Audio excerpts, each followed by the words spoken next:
Hello everyone, and welcome to another brand new episode of Hashtag Ask Firebase. I'm Sumit Chandel, and I used to love eating donuts until I had to bake them for 2 summers in a row and then never touched one again. This is Ryan Vernon, our guest from the Firebase team.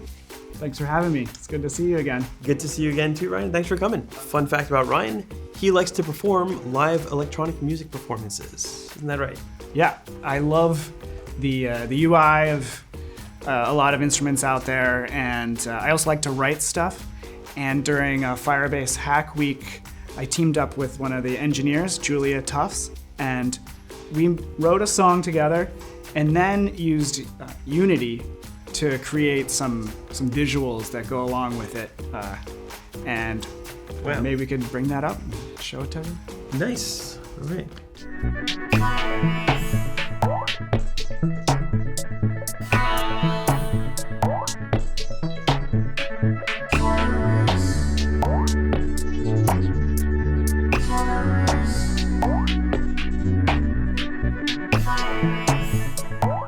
Nice. I was digging that beat. I gotta listen to that later. I'm not a good singer. Now, Ryan, you are a UX and interactive designer. Is that correct? Yes. Mm-hmm. My background, my training in school, and that is in industrial design and engineering. So I had a lot of background in making physical things and how people use them, and then the problems that they have there. I've tried to pivot to UX, and there's a ton of overlap. And right now, I'm the designer for performance monitoring, as well as remote config and some new stuff. Well, that's really lucky for us, because actually a lot of our questions today are in that area. So thanks for being here. It's very opportune. Let's get to some questions. David asked, he's using remote config, and he has a condition based on an audience created by analytics. If some event occurs X times, I set remote config value to true. How long does it take Firebase to register analytics events and flip the config? Is this a real-time thing? So first of all, that's a great question, David, because it's a very nuanced question, and I love nuance. So there's a few things involved in this question. One, it's using analytics and audiences, and then using that as the condition for your remote config variables and when they change. In terms of analytics reporting, so when an event occurs, or when a user, let's say, registers some event X times, each time that happens, it's kind of in near real time, or you can consider that that's happening in real time. So each time the event occurs, yes, that's being registered. And if that user qualifies for an audience you defined, like, that they did this event at least 5 times, they'll qualify for that audience. Now, when it comes to remote config parameters and the values that you've configured that should be downloaded and used for this user because they've qualified for that audience, that happens on a kind of separate time scale. And that's dependent on when you've set your minimum fetch interval in your remote config configuration. So for example, if you set it for every hour, then let's say within that hour block, this user qualified for that audience and they have new values waiting for them. It's only when that fetch occurs that they'll actually be able to get them. So that's kind of the real-time aspect is more behind how often are you fetching new values. Now, on the other side of things, let's say you set a new value in the remote config console, and you want that to be applied immediately to any users who qualify in that audience that you've created. There's a way to set that up, and you can do that actually if you look up literally in Google just remote config real time. You're going to find a link to the documentation that we have on the Firebase documentation site that talks about how to link up real-time updates for remote config values to push those out to your clients using a combination of Cloud Functions and Firebase Cloud Messaging, where every time your remote config changes, you just push a silent FCM to your end users' devices, and then they can get those values immediately and make a fetch request to get the new values. That's getting a bit more into the weeds, and maybe not directly what you're asking here. But if that's something that's important to you, we'll put a link in the docs as well. And if you just search that at Google search I mentioned, you'll find a link to that as well. So it's not exactly real time, but it can be if you use functions. At least like in terms of when you change a value that you want to push immediately to that audience. Yes, you can do that by hooking it up that way if that's what David's looking for. Great question, David. Thank you. Hey, Ryan. Yes? Knock, knock.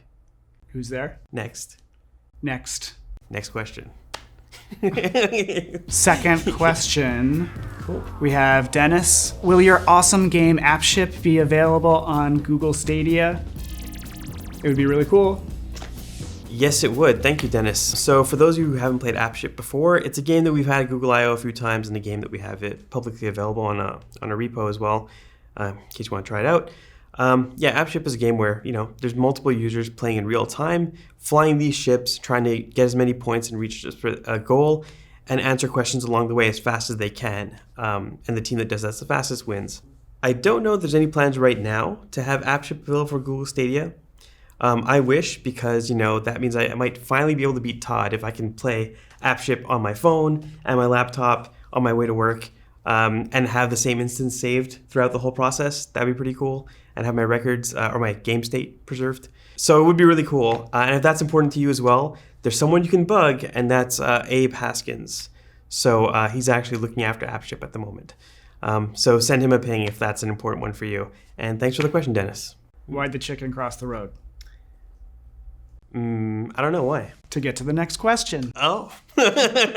So Ian asks, I'm using Fire Performance Monitoring to monitor some API endpoints, and I have a feeling one of them is problematic, but I can't dig deeper into the details. What can I do? That's a great question. We have got some awesome patterns that are automatically generated, and they work really well. And now we're making them even better because we're giving the users the power to customize them. So if you have a tree of things that are maybe diluting some of the failures that you can't see what's going on in this one area, you can just like pop that off, custom, and just look at this one thing separately from the tree, and that gives you a lot more power to see what's going on in your app and make your users happier. Okay, interesting. So for Ian's case, in this situation, that API endpoint, there's a way that he can kind of dig deeper into that specifically for, let's say, some URL for that API that represents that endpoint. Yeah, he can zoom into that one, and also for other people who have asked, maybe things aren't grouped or aren't aggregated enough. So with this new powerful customization tool, you can do that as well. Take a bunch of separate things and group them together.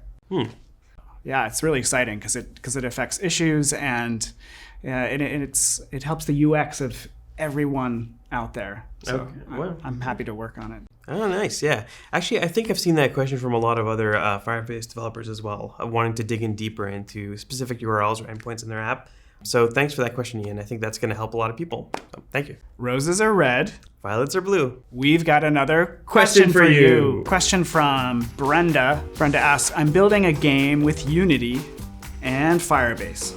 I'm always finding exceptions thrown in the background, but they're super hard to debug. Do you have any advice? Yes. So actually, we've recently, sort of recently, introduced more support for Unity games and Firebase in Crashlytics. So Crashlytics is great for crash reporting and finding the root cause of different issues you might encounter as you're encountering crashes in the wild or debugging your app and whatnot.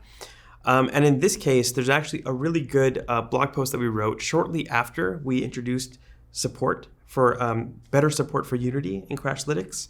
So there's a link at the bottom there by Patrick Martin, who wrote a blog post on very common errors that developers encounter when they're developing their Unity apps.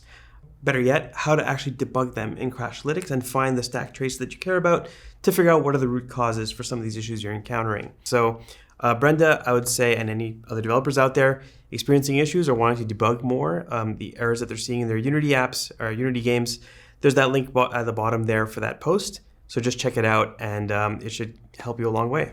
Thanks for that question. Thanks.